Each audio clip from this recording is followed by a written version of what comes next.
this, how'd you do that? So my name's Bruce Turner. This is my ratty 85 Nissan 720. Paid $90 for the truck probably 10 years ago. Used it for a daily for a long time.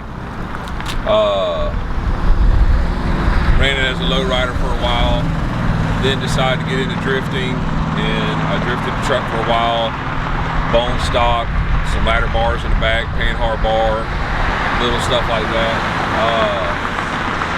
Then I got into a G35 chassis and decided to do some dumb stuff to this thing. And everybody's asking, what's the turbo and carburetor about? So, you know, the truck's been beat on, dented cab quarters, stuff like that from drifting, tapping other people.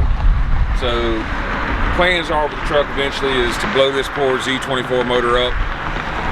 Eventually, I've been trying now for 5 years drifting it, and it hasn't happened. And now we got turbo on it for almost a year, and it's still running. So I don't know if it's ever gonna die, but if it does, it's most likely getting a VQ35DE swap. So if we want to look a little bit of what's been done, SR20 turbo. It's a God, I want to say it's the T25. I know it's not the T28 or whatever it is on the SRs. It's the smaller SR turbo.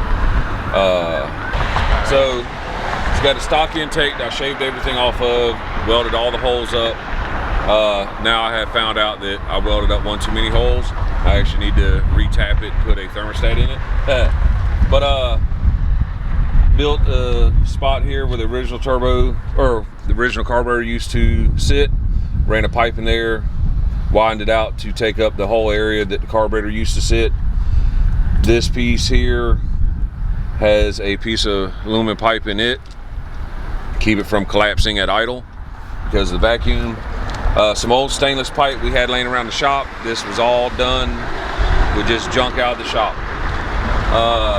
3838 carburetor, which was on the motor before it was boosted. Took another intake, chopped it up, welded it shut on this end, welded a piece of pipe on this side. That way there, my adapter plate would automatically just fit straight on like it's supposed to. Weld it to the front of the turbo because if it blows up, turbo's probably going in the garbage right along with the motor. Some old ratty pipe, a little bit of stainless. Did put a wideband on it so we can monitor the air fuel ratio. It is water cooled and oil on the turbo. Does have a KA single cam manifold for a turbo with an adapter to go to the SR turbo mountain spots. Built out an old pipe laying in the shop. Took the vacuum advance and everything out of the distributor. People keep asking me, how does it have two-step? It don't technically have two-step. It just has a rev limiter on it. It was a cheap, like $29 rev limiter off eBay. Still needs to be put inside the truck. I've not done it yet, but that is literally just wired directly to both coil packs.